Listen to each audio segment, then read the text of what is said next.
Get ready for the dictation. 5 seconds. Start.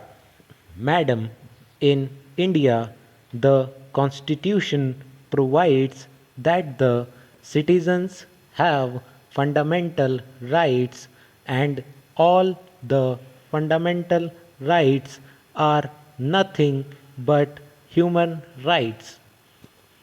The Basic Law provides that these fundamental rights can be enforced by moving the courts for their protection. For instance, the Prevention of Untouchability Act is one of the most important laws which protects the fundamental rights of the citizens in our country. Madam, I would like to thank the honorable members for having shown so much of interest in the amendments suggested to this law by the government and for having given very good suggestions. I would like to limit my comments to the general principles relating to the human rights than to the amendments suggested by the government than to the amendments suggested by the honorable members and then conclude my reply on this bill. We all know that in the parliament as well as in the state legislatures, questions are asked from the government as to how the fundamental rights were violated and as to how the government failed to protect the fundamental rights of the citizens.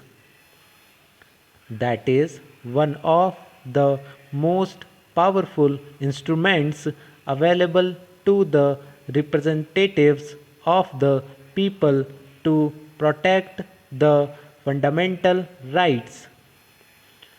We have a strong judiciary in our country.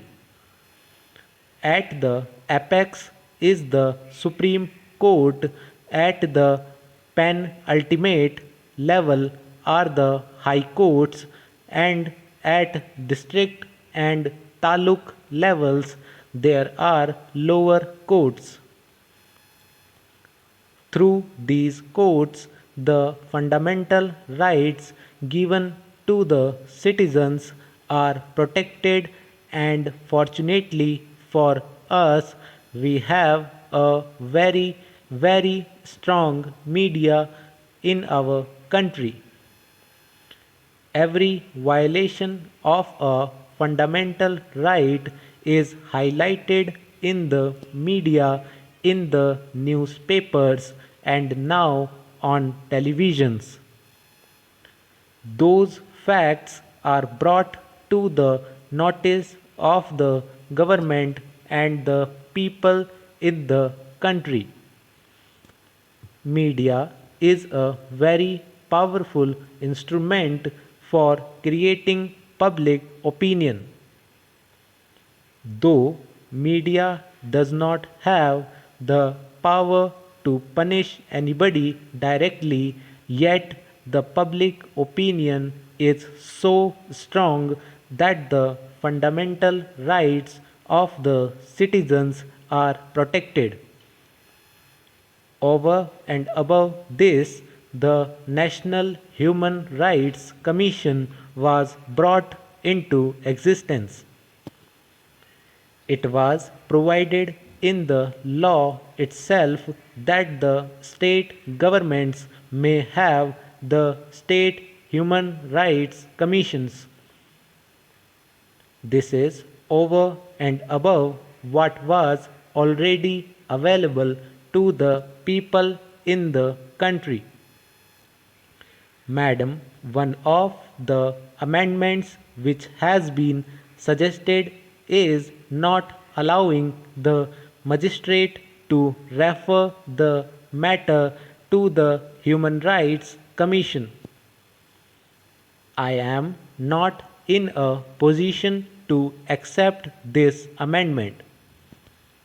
The scheme of the law that we have with us is this: any person who feels that his human right is violated can go to the court and get the remedy.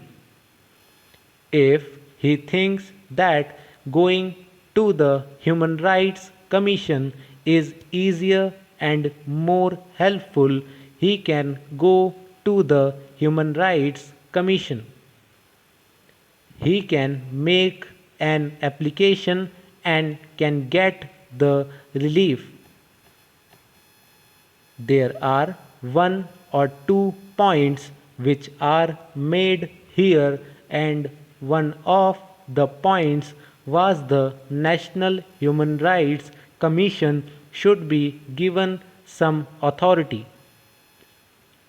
Madam, what is said in this respect is correct, that they do not have the direct authority to see to it that the findings given by them become binding on all. But then we have many other organizations.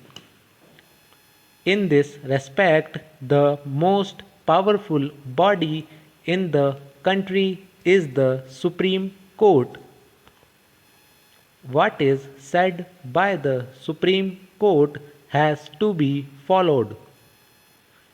Even if you do not like the order given by the Supreme Court, it has to be carried through.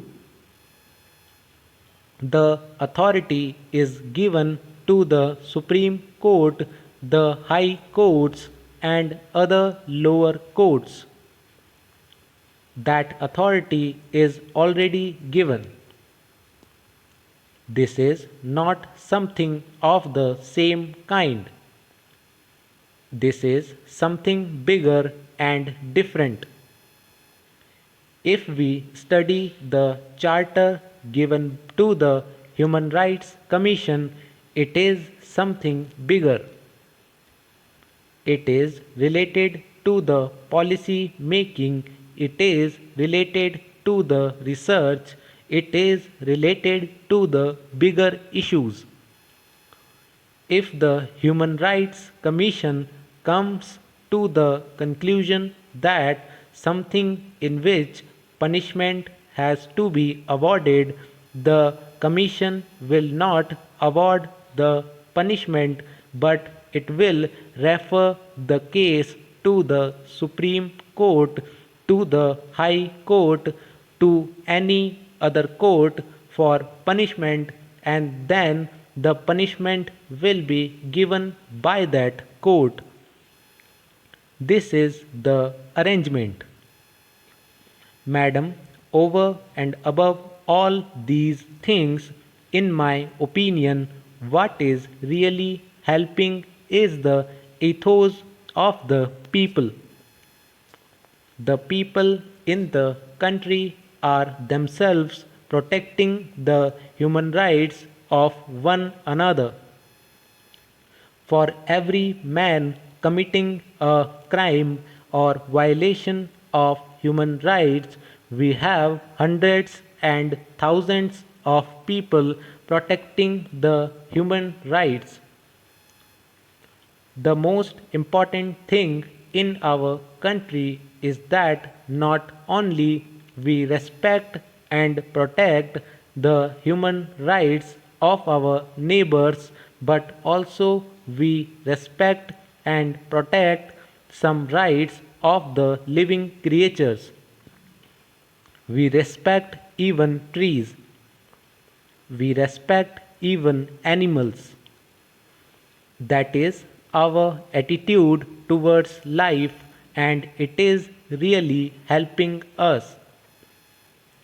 I would like to say that the media today in our country is not having any sanctioning authority power to punish anybody. And yet, how powerful it is, because it creates public opinion.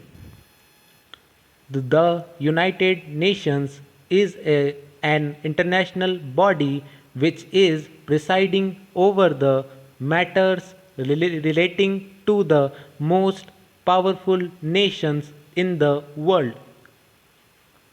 It has no power to punish, yet it has the power to create the public opinion, and that public opinion is more powerful than the authority which is given to anybody to punish anybody. The Human Rights Commission is something like this. It is something which can be treated at a very, very high level. But as far as the actual functioning is concerned, it is the Supreme Court and other courts which are punishing and is seeing that the orders passed are implemented. But to the extent it is necessary and possible to give more powers to the Human Rights Commission, we will again examine it, and wherever necessary and possible to do something in this matter, we will be happy to do that. Stop.